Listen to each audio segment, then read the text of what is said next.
Well, if you're going to build all these prisons, you got to have people to put in them.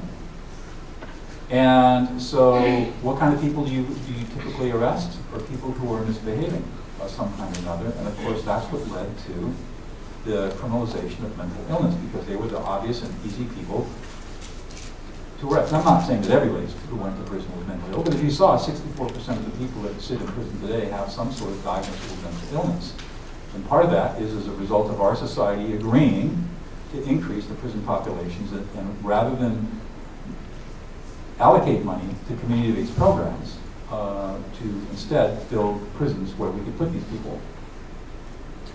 And the 2000s, I think the two major events of this century so far were, of course, the tragedy on 9/11 and the Great Depression of the modern era. And it was the Great Depression. This was not a recession, folks. It was a depression, and we're still basically kind of in it. We're about to go into it again, I think, maybe. The Great Depression of 2007, 2008, 2009, 2010, and 2011 caused a huge retrenchment at the federal level, the state level, and certainly at the local level in terms of the ability to fund services, including law enforcement. And that led to the passage of AB 109 3 years ago, which basically was a result of two lawsuits brought by inmates in California prisons and went to the United States Supreme Court. And the Supreme Court basically said, California, you got to release 38,000 prisoners in the next year.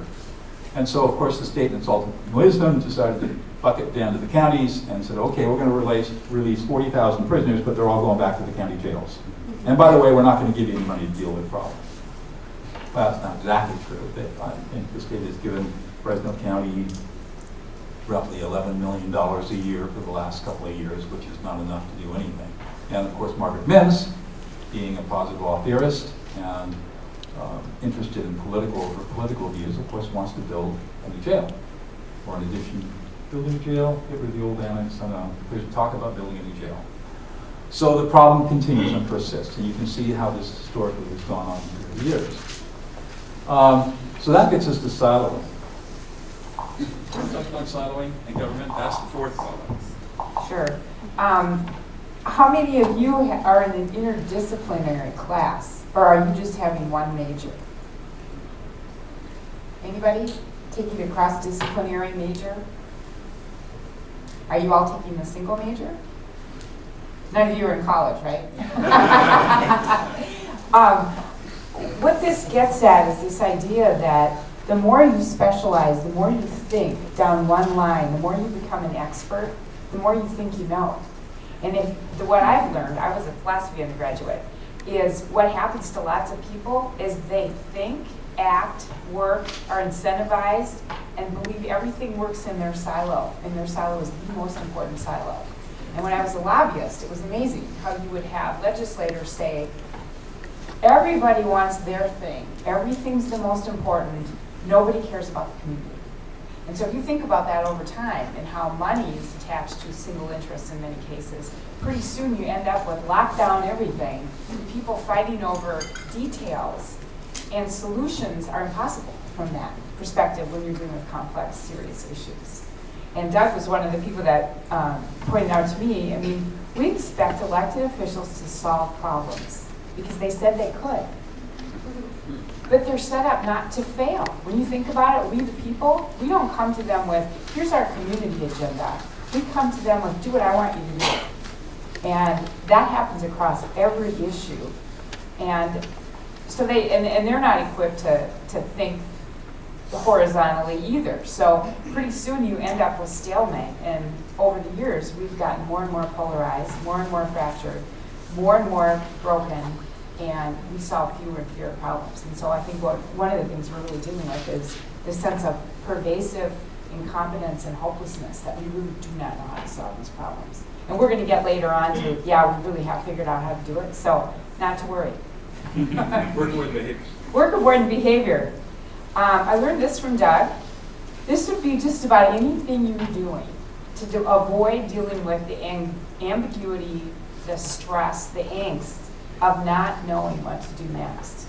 And those of you that work in groups with other people, it's been really interesting to me to watch how this happens, because we all get into distracting. We all bring up issues that aren't relevant to what we're dealing with. Sometimes facing the truth is too painful.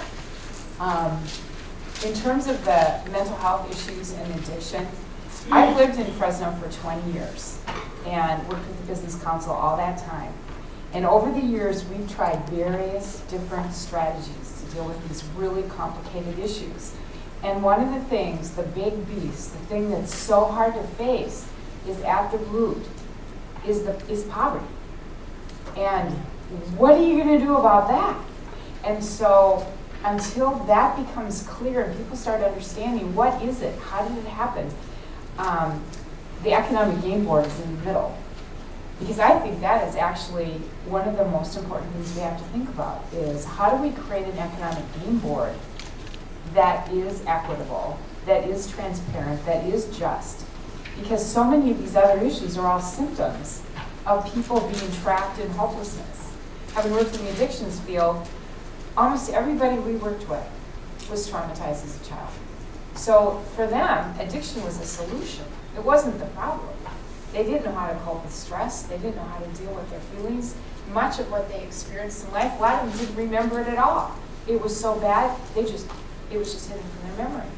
And so you start looking at the symptoms of poverty and trauma and bullying and ignorance, and pretty soon you start realizing that we've got to start talking about the bottom line, the real issues that we're all part of in order to get to a solution.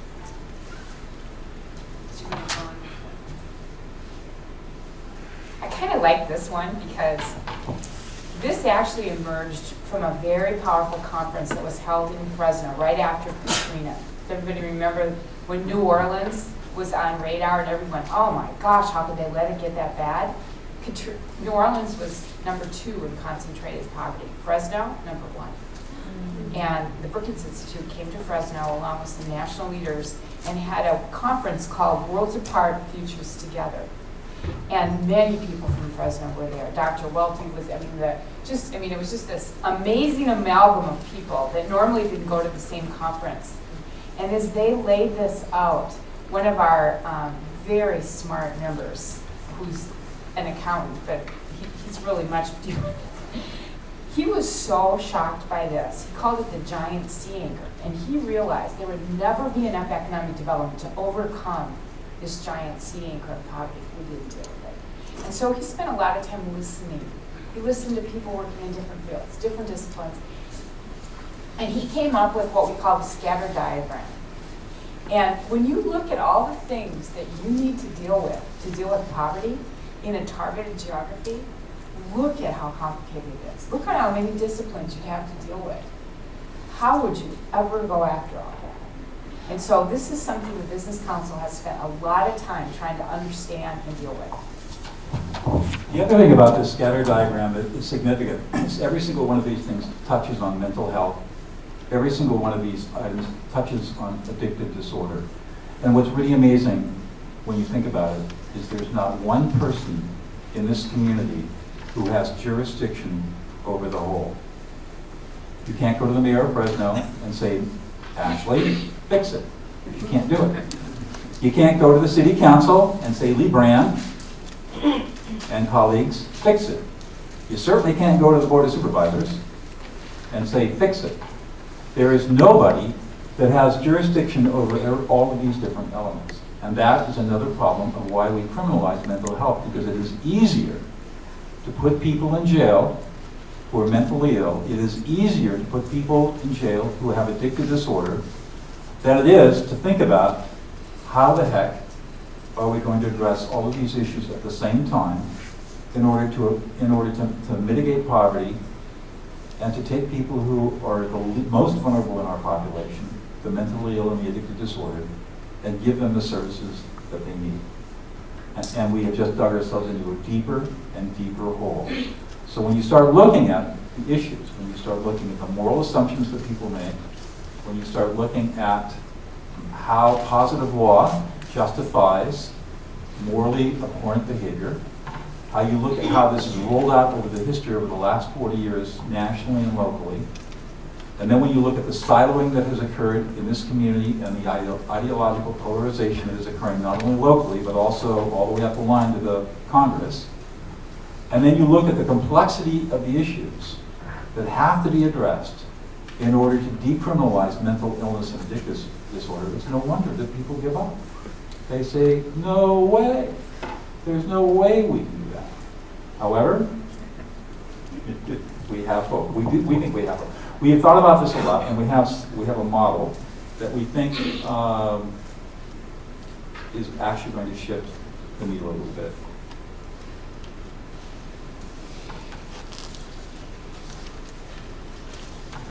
This is how we figured out that we need a different approach to thinking and acting together, fundamentally. And we can't ask government to solve a problem. I'll just give you one example.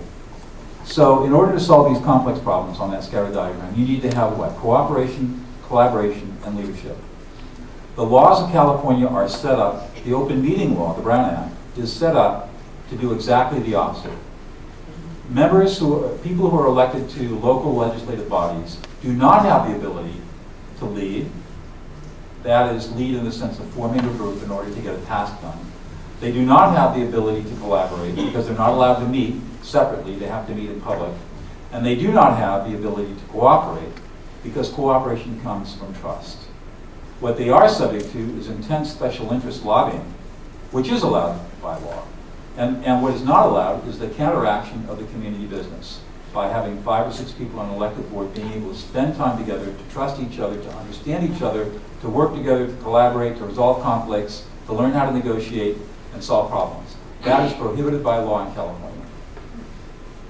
And we wonder why our government is so screwed up. I'm not saying the open meeting laws are bad. They are. They are an impressively important corrective to a lot of corruption. However, the unintended consequence of them has been to destroy collaboration in local government. And that's what we face here in Fresno. It's one of our huge problems. So we've been thinking about this for a long time, and we've come up with what we call the 4-tier analysis. And I'll flip through these as you talk about it. Basically, we, as a business council, you can imagine, we started out thinking, well, if we do economic development, everything will be fine. This is a comfort zone of the business community. They understand it. They're able to focus on it. We started working there. But it wasn't going to be enough. And so we started realizing that land use was a critical issue. We concentrated poverty largely through policy decisions and land use decisions. So we started becoming more engaged with that. We built more partnerships. We started working with the farm community and the building community and tried to figure out how to do the land use better, how to deal with the environment, all the different issues in that sphere. It's difficult to get these two spheres to work together because economic development moves fast. The other one is largely governed by government, and they move glacially slow. So you already have that problem. And then, after that conference I mentioned, it was like, oh no, we call it the blue sphere. And we've had members go, I'm not going there, because it's so messy and complicated. And they, of course, assume it's all the broken people. And we point out to them, no, it's everybody. Everybody needs to be a lifelong learner. Everybody needs to develop as human beings. So we basically ended up with these 3 spheres. Well, they don't like to work together because this one's messy, this one's slow, and that one's fast. And so we had this aha at a moment. We thought, oh, we need this last sphere. But before we get there, let me just say one thing. The other thing that we've learned is that you could be in economic development and be a Pelco, but you can only grow so far before you start bumping into the outside of your circle, because you can't grow anymore until you start dealing with infrastructure problems. You can't grow anymore until you start dealing with human development problems. If you're on the equity side of the equation and you're working for a CBO and you're doing good work helping the poor, the mentally ill, or the addicted, there's only so much you can do for those people until they've got jobs, until they've got good transportation, until they have good air quality, until they have good housing.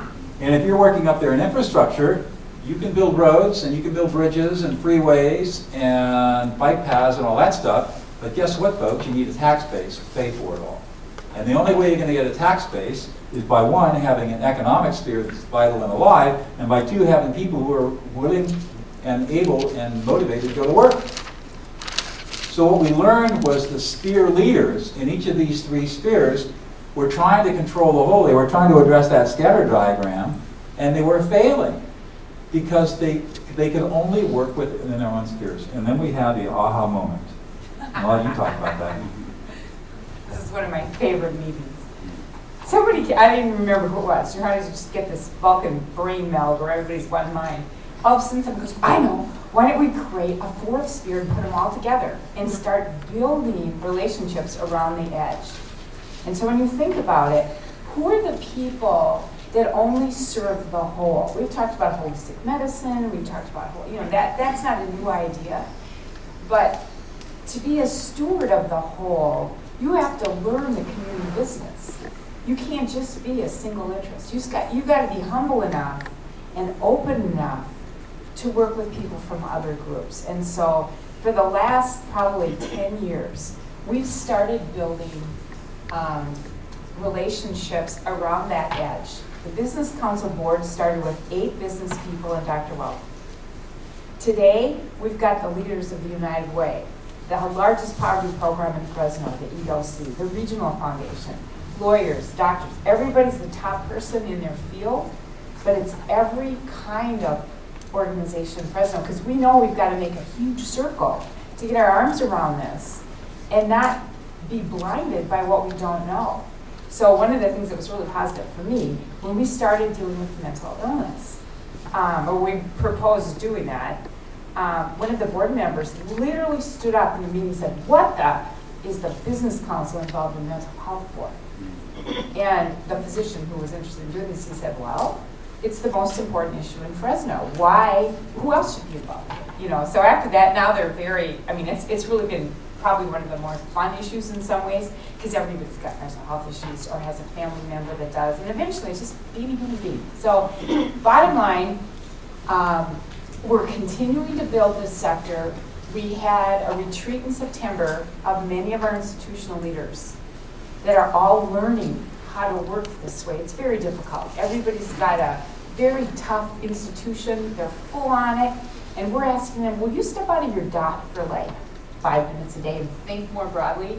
So we're really asking a lot, but because they understand their mission is served by doing so, it's getting easier and easier. We had institutions, citizens there. The last piece for us is really going to be this elective sector, and we describe why it's so bloody difficult. And next year, we're actually looking at having some retreats where we pick a few from each board, so we get under the Brown Act and start building trust across institutions, city, county, school boards, other elected bodies, so they can start appreciating that the community is coming together behind shared strategies and one scorecard. You mean values? Oh, the very first retreat we had in this community when I was here was right after 9/11. And we had people that came to that retreat that would have been in the air, but they couldn't fly anywhere, so they came to the retreat. And at that retreat, we rolled out a set of community values. The mayor and I basically had written down these values based upon people that inspired us, that were members of the Business Council. And the sort you're going to see, there's ethical behavior creates trust. Well, the 3 values in that are stewardship, truth-telling, and disclosure of conflict of interest. You need all of those if you're going to create trust, and without trust, you really can't work together. The second group is sound business practices. We didn't just want to have kumbaya meetings. We wanted to get something done. So the business practices, commitment to outcomes. They don't do work avoiding behavior because they're focused on the bottom line, right? Art of the possible thinking. Asset-based approach, fact-based decision-making. Those kind of put together add the business practices. And the last thing, you can't get anything done without a great team. And these teams have to cross all these boundaries. So boundary crossing and collaboration, power parity. Imagine listening to everyone based upon the fact that they were there, not their position. That's a new task for a lot of people. And commitment to resolving conflict. Because if you're going to be telling the truth, you're going to have conflict. So you need to have that one in there too. So we've been using these values for well over a decade. Many other organizations have endorsed them. One of our board members goes over one at every board meeting. They're part of the way that you get into that fourth sphere. Because if you're not committed to values, odds are you're not going to be a steward.